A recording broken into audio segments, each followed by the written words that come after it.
네, 안녕하십니까. 채권 크레딧팀 박준호라고 합니다. 오늘 마지막 시간으로 잡은 주제는 채권 포트폴리오 전략입니다.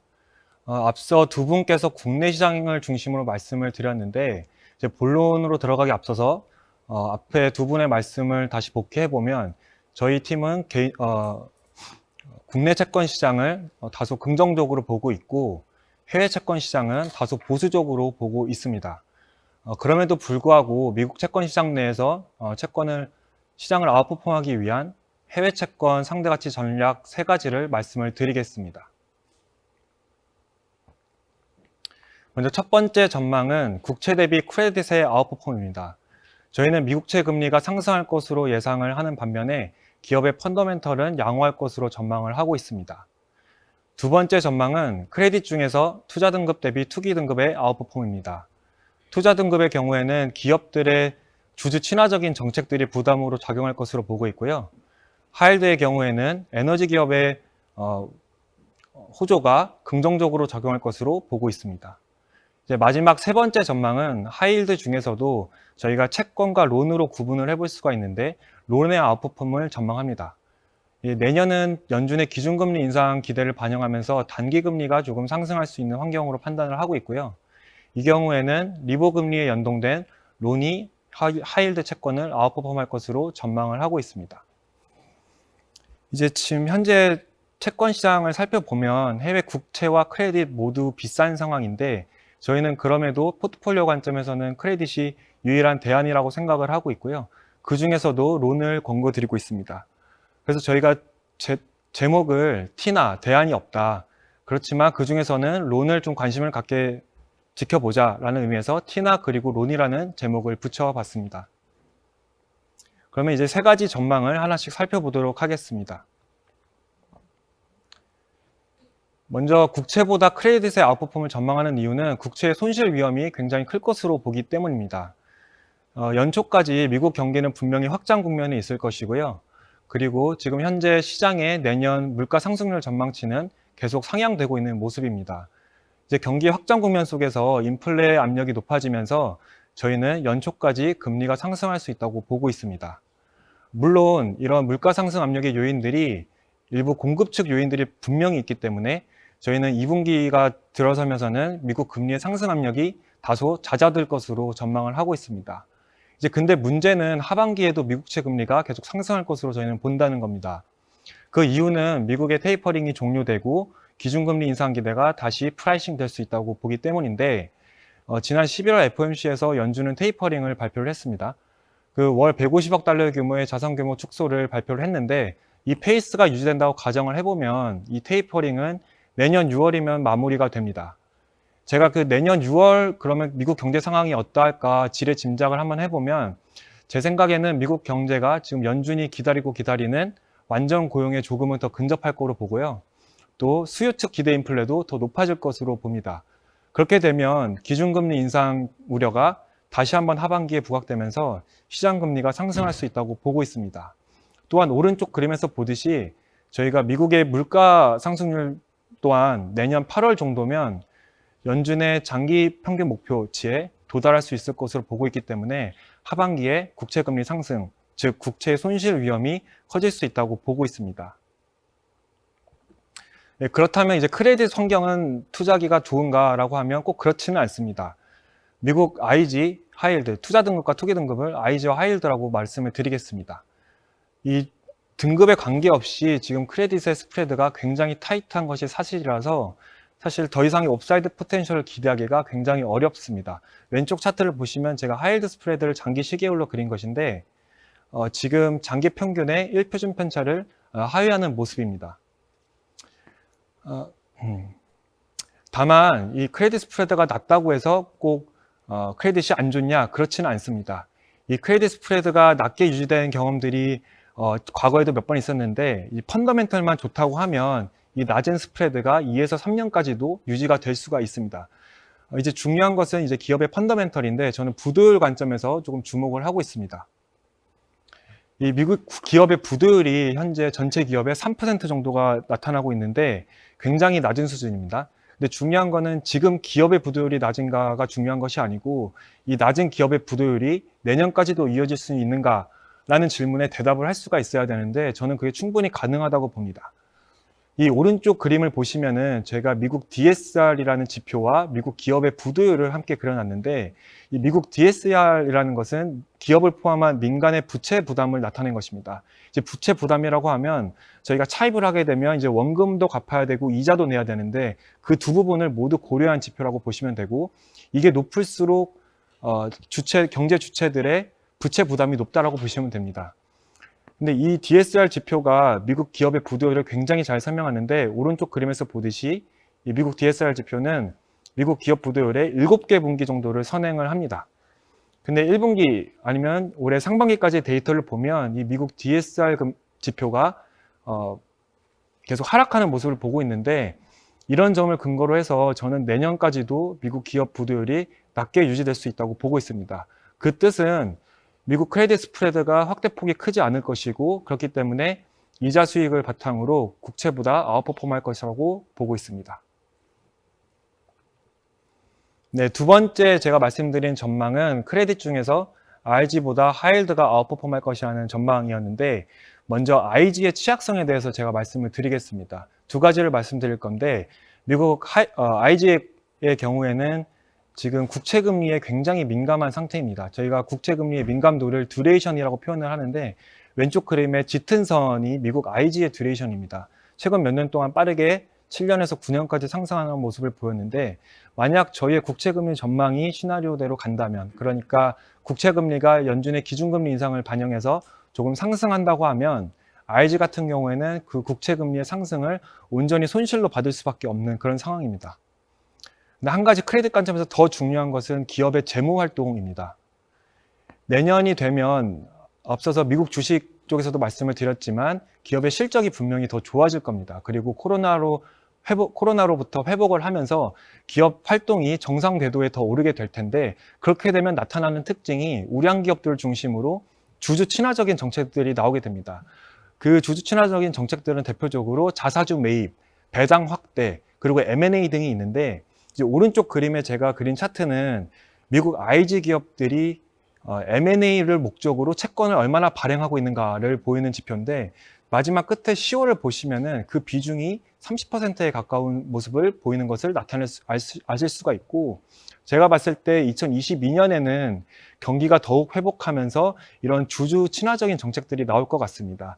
이 주주 친화적인 정책은 그 말 그대로 주주에게는 좋지만 채권자에게는 확실한 악재입니다. 그렇기 때문에 IG가 저는 취약한 부분들이 분명히 있다고 생각을 합니다. 반면에 하이힐드 같은 경우에는 주주 친화 정책을 펼칠 만큼의 기업 회복이 일어나지 않을 수 있고 제가 볼 때는 밸류에이션도 적정 수준 내에 위치해 있다고 보고 있습니다. 앞서 말씀드린 것처럼 지금 스프레드가 굉장히 타이트한 것은 사실인데 그 스프레드만 지금 볼 수는 없는 상황입니다. 저는 IG 대비 하이힐드의 금리 비율을 조금 말씀드리려고 하는데 왼쪽 그림입니다. 제가 이제 IG와 하이힐드의 금리를 비교하는 이유는 지금의 투자 환경이 단순히 스프레드의 상대 가치를 비교하기보다는 어떤 채권을 투자할 때 절대 금리가 어느 수준을 나오느냐 그 부분이 투자 의사결정에 굉장히 중요한 요인으로 작용하고 있기 때문에 이 금리를 좀 비교를 해봤습니다. 근데 재밌게도 이 금리 또한 장기 평균을 두고 이제 등락하는 모습을 보이는데 역사적으로 하이힐드의 금리는 IG의 2배 정도를 보이는데 지금 수준이 한 1.8배 정도를 보이고 있습니다. 그렇기 때문에 현재 하이힐드의 밸류에이션이 그렇게 부담스러운 수준은 아니다. 저는 그렇게 보고 있습니다. 또한 오른쪽 그림을 보시면 제가 여러 가지 경제 지표 그리고 금융 지표를 토대로 하이힐드의 스프레드를 좀 추정하는 모델을 돌려보고 있는데 이 스프레드 추정 모델 또한 지금 현재 하이힐드의 스프레드 블룸버그 기준으로 300pp가 안 되는데 정말 낮은 수준인데도 불구하고 이 스프레드를 충분히 정당화를 하고 있습니다. 물론 저희는 2020년 말 좀 오타가 있네요. 2020년 말 하이힐드 스프레드가 340pp까지 확대될 걸로 예상은 하지만 이 역시 매우 낮은 수준이고 이 정도만 유지된다고 하더라도 IG보다 하이힐드가 아웃퍼폼할 수 있다고 보고 있습니다. 제가 하이힐드 시장에서 또 주목하는 부분 하나는 에너지 기업의 구조적인 변화입니다. 예, 오전에 이제 원자재 전망을 말씀해 주실 때도 이 내용을 말씀해 주셨는데 다시 한번 간단히 말씀드리면 이제 에너지 기업들이 유가가 상승함에도 불구하고 투자를 그렇게 늘리고 있지를 않습니다. 이제 투자 증가보다는 기존의 생산 설비로 생산성을 높이고 벌어들인 돈을 부채 감축, 그러니까 디레버리징에 조금 더 집중하고 있는 모습들이 확인이 됩니다. 이 왼쪽 그림을 보시면 옅은 선이 WTI이고요. 아시다시피 최근에 급등을 했습니다.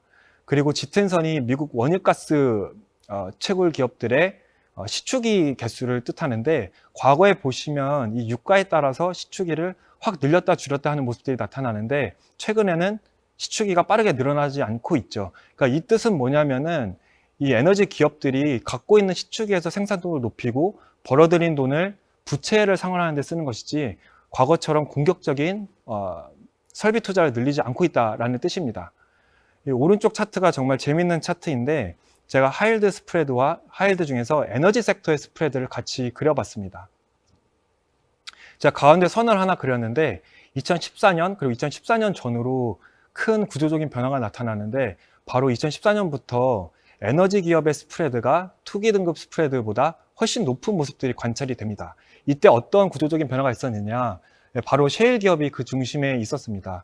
이제 셰일 기업들이 나오면서 공격적인 캐펙스 투자, 그리고 산업 내의 출혈 경쟁, 그렇게 되면 결국 유가가 하락할 때 많은 기업들이 도산하고 그러면 스프레드가 확대되면서 결론적으로는 하이힐드 전체 시장을 뒤흔들어 버리는 그런 이벤트들이 2014년 이후로 지금까지도 이어졌던 겁니다.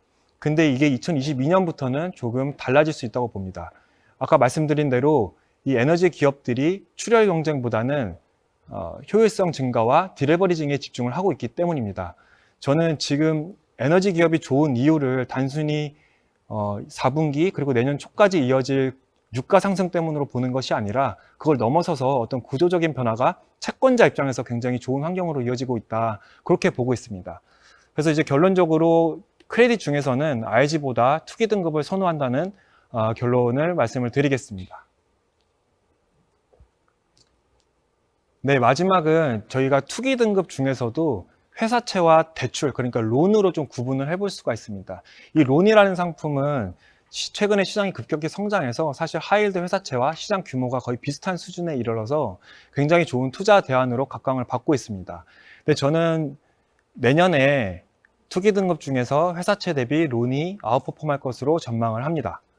이제 론 같은 경우에는 리보 금리에 연동된 상품이기 때문에 미국 단기 금리가 상승하면 그에 대한 직접적인 수혜를 받을 수 있는 상품입니다. 물론 아시겠지만 내년에 연준의 금리 인상 기대는 계속 상존할 것이기 때문에 저희는 단기 금리가 큰 폭으로 오를 수 있다고 보고 있고, 그렇게 되면 론이 그에 대한 수혜를 입을 수 있는 환경이라고 보고 있습니다. 오른쪽 그림을 보시면 제가 그린 그림은 2015년 12월에 연준이 금리 인상을 했는데 그때를 전후로 미국의 2년물, 그러니까 단기 금리와 짙은 선, 하이힐드 채권 대비 론의 상대 강도를 함께 그린 것입니다. 중간에 이렇게 론의 상대 강도가 급격히 오르는 모습을 보고 있는데 그 시기를 보시면은 실제로 기준금리 인상을 한 이후보다는 기준금리 인상이 일어나기 한 1년 전부터 론이 채권을 아웃퍼폼하는 모습들이 나타납니다.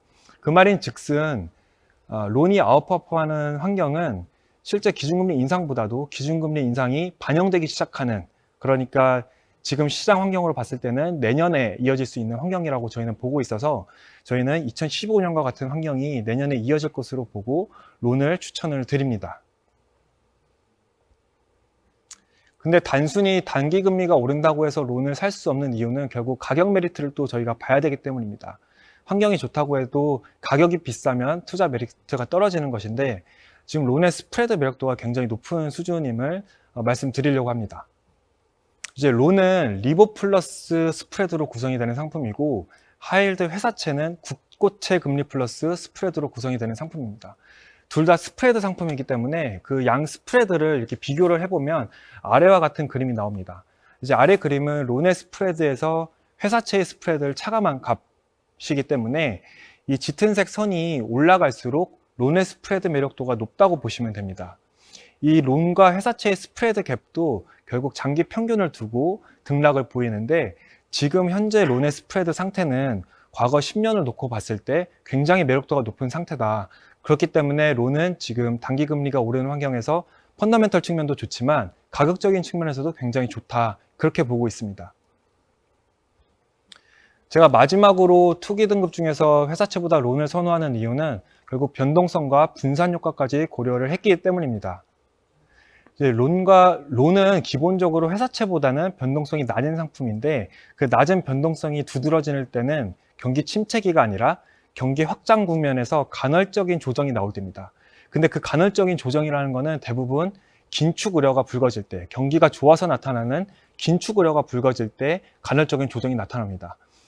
제가 그 부분을 왼쪽 그림에 노란색 바스로 표시를 해놨는데, 2003년이나 아니면 2017년, 경기가 분명히 확장 국면 혹은 회복 국면이 분명한데, 연준의 긴축 우려가 커질 때, 하이힐드 회사채와 론의 변동성이 어떻게 변하는가를 보인 그림입니다. 보시면 밑에 짙은 색으로 그린 론의 변동성은 장기 평균, 점선을 상회하지 않습니다. 론이 장기 평균 변동성을 상회하는 경우는 경기 침체기 외에는 사실상 나타나지가 않는데, 반면에 하이힐드 회사채 같은 경우에는 경기 침체기가 아님에도 불구하고 변동성이 장기 평균을 상회하는 모습들이 나타납니다. 저희가 미국 위험 자산의 경우에는 특히 내년 초에 변동성이 나타날 수 있다고 보기 때문에 저는 이런 변동성 측면에서도 론이 우수할 것으로 보고 있습니다. 이제 마지막 내용은 론의 분산 효과입니다. 제가 저를 소개할 때 이제 포트폴리오라고 채권 포트폴리오로 소개를 드렸는데 결국 투자를 하실 때 한 자산만 담는 게 아니라면 다른 자산들과의 관계도 고려를 해보셔야 되는데 론이 굉장히 내년에 좋은 자산 분산 효과 역할을 할 것으로 기대를 합니다. 오른쪽 그림을 먼저 설명드리려고 하는데 이 대각선을 기준으로 왼쪽 아래는 2010년 이후에 자산 공간의 장기적인 상관관계고요. 오른쪽 위는 올해 자산 공간의 상관관계입니다. 이제 하이힐드 회사채 그리고 론의 미국 국채와의 상관관계를 한번 살펴볼 건데 장기적으로 보면 미국 국채와의 상관관계가 사실상 똑같습니다. 오른쪽 그림에서 제가 점선으로 네모 표시를 해놨는데 하이힐드 회사채와 미국 국채의 상관계수는 마이너스 0.05, 론과 미국 국채의 상관계수는 마이너스 0.1로 사실상 비슷합니다. 근데 2021년에는 그림이 완전하게 다르게 나타나고 있습니다. 보시면 제가 위쪽에 실선으로 그린 박스인데 미국 국채의 경우에는 죄송합니다. 하이힐드 회사채 같은 경우에는 미국 국채와 상관계수가 0.2인데 그 반면에 론의 경우에는 미국 국채의 상관계수가 마이너스 0.25입니다. 그러니까 론의 상관계수가 분산 효과가 훨씬 크다는 의미고 얘는 앞서 변동성을 설명드릴 때 말씀드린 것처럼 현재는 금리의 상승이 긴축 우려를 자극해서 위험 자산의 부담으로 작용하는 환경이기 때문에 저는 이런 분산 효과가 나타난다고 생각하고 이 환경은 저는 내년에도 이어질 것으로 전망을 하고 있습니다.